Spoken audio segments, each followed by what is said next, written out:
for countries who don't reach the 2% defense spending target, a goal they're supposed to hit by 2024. America, appreciate your allies. After all, you don't have that many. Ahead of a trip to the UK later this week and his first official summit with Vladimir Putin, President Trump also taking aim at British Prime Minister Theresa May over the ongoing revolt within her party, but not directing any tough talk toward Putin. I have NATO, I have the UK, which is in somewhat turmoil, and I have Putin. Frankly, Putin may be the easiest of them all. I really can't say right now. As far as I'm concerned, a competitor. U.S. NATO Ambassador Kay Bailey Hutchison acknowledging that Moscow welcomes the growing divisions between the U.S. and the European alliance, but attempting to downplay concerns. I think the discord is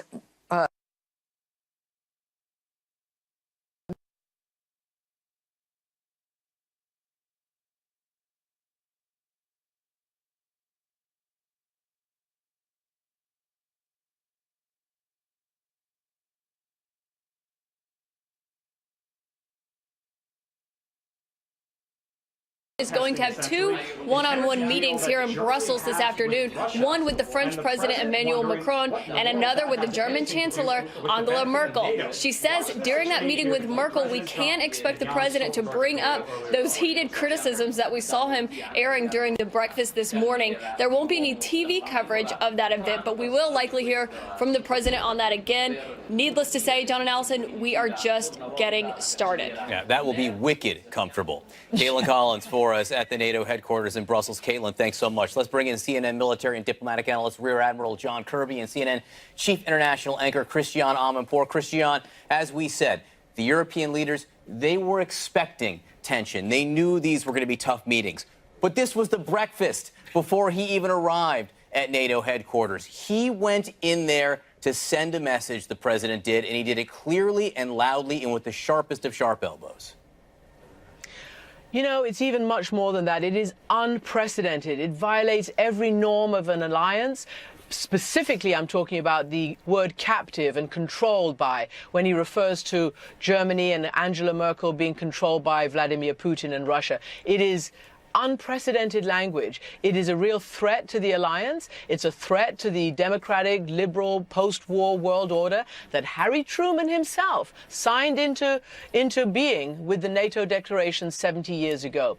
And that is what really worries the alliance right now. They are very, very nervous that this alliance, as well as the G7, which we saw crumble in disarray back in June in Canada, are being put at threat by the United States right when they need to stand up to Russia, who obviously President Trump is going to meet right on the heels of the NATO summit. I conducted those two interviews with Ursula von der Leyen, the German defense minister, and with the U.S. ambassador to NATO, the former Senator Kay Bailey Hutchison. They are also concerned. You heard the German defense minister push back. This is not a side deal to NATO military spending, as President Trump declared. This was a 15-year-old pipeline treaty with the Russians way before Russia annexed and invaded Ukraine and took over Crimea. So it's apples and oranges what's going on. And it's a really, really tense moment. And we'll wait to see precisely what comes out of it. Does President Trump leave in the same way that he left Canada by pulling the U.S. signature off the final communique? That is their worst fear at NATO right now.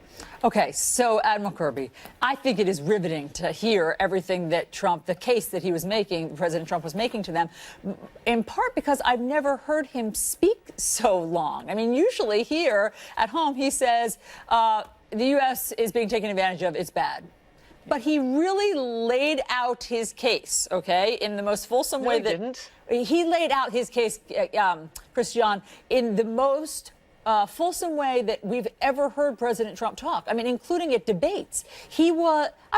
Listen, you can say it was a compelling case or not, but he sat there and told them there were a few different points. Number one, why are you saying if Russia's such a bad actor, let's start with this one, was his point. If Russia's such a bad actor, why are you dependent upon them for 60 to 70% of your energy? They're not. Okay, I understand. But listen, Admiral Kirby, explain what the response should have been to that. Well, I think to Christian's point, I think if I was Jens Stoltenberg, I would make sure he understood that Germany's trade and energy sector has nothing to do with their commitments to NATO or the purpose of NATO writ large. Look, Trump is trying to conflate his issues over trade and his beef with Europe and the EU with NATO. And then he's using our military strength as the leverage to do that. That's what he's really up to here. And I also think, number two, that he's trying to hijack the agenda of this entire NATO summit to focus on this one issue, because to him, this issue gets to using military strength as some sort of axe over our NATO allies' heads. Christian, go ahead. You wanted to jump in. No, look, the facts and figures don't add up. Yes, the president is raising this pipeline issue. It's got nothing to do with military spending, as Admiral Kirby has just said. Plus, if you'd continued the conversation that I had with the German defense minister, she pointed out that actually they have a very diverse energy supply. There is diversity. They are not dependent on Russia. And she pointed out the other correct fact that ever since 2014, when Russia changed the rules of the game, Let's say that again. Russia invaded another country and annexed it, changing the rules of the game. That was Angela Merkel, who took the lead in standing up to Putin and became the leader of the Western alliance in Europe, along with President Obama. And that is when they decided to up NATO's defense spending. It was then at the summit in 2014 that they decided to up NATO's defense spending. And let's just call a spade a spade. The president says it's unfair to the U.S. and to the taxpayers. But NATO's budget is determined on the size of each individual economy. That's why the U.S. spends more. The U.S. wants to spend more of domestic GDP on its own military. Europe thought that Europe was safe after the collapse of the Soviet Union. It was after Russia changed the rules of the game that they realized they had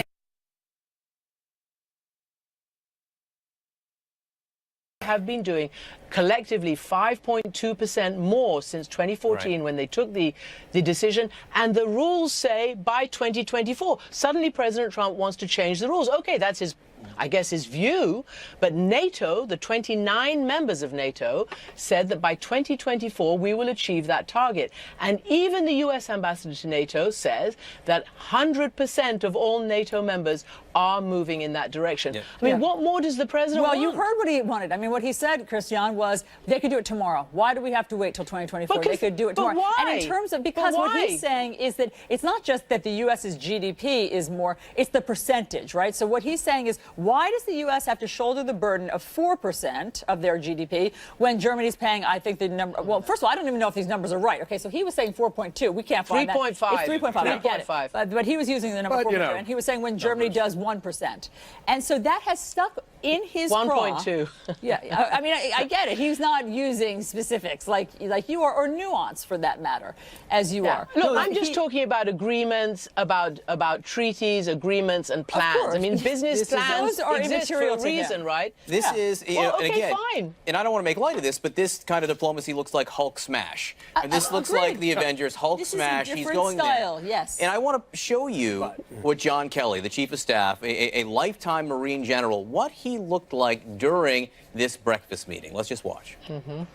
Controlled by Russia with natural gas. So you tell me, is that appropriate? I mean, I've been complaining about this from the time I got in, and a new pipeline. And you tell me if that's appropriate, because I think it's not. And I think it's a very bad thing for NATO, and I don't think it should have happened. And I think we have to talk to Germany about it on top of it. So you see John Kelly there. You see Mike Pompeo both sitting there stoically, Kay Bailey Hutchison. I'm not sure that they're down with this whole thing. Stoically? Yeah. I mean, look, John Kelly was one shot away from a spit take and a facepalm, which he has facepalmed in the past when the president speaks. And that's because John Kelly, like many career members of the military, have spent their lives strengthening international alliances that the U.S. leadership built in the wake of World War II. And President Trump seems determined out of the gate to undermine those alliances. And the question is, who benefits? Because the office he occupies is the office formerly known as leader of the free world, and he isn't acting that way. Okay, but John Kirby, this has long been a beef of President Trump's that you hear him all the time. The U.S. is being screwed over, and obviously that's what some of his voters responded to. And so he just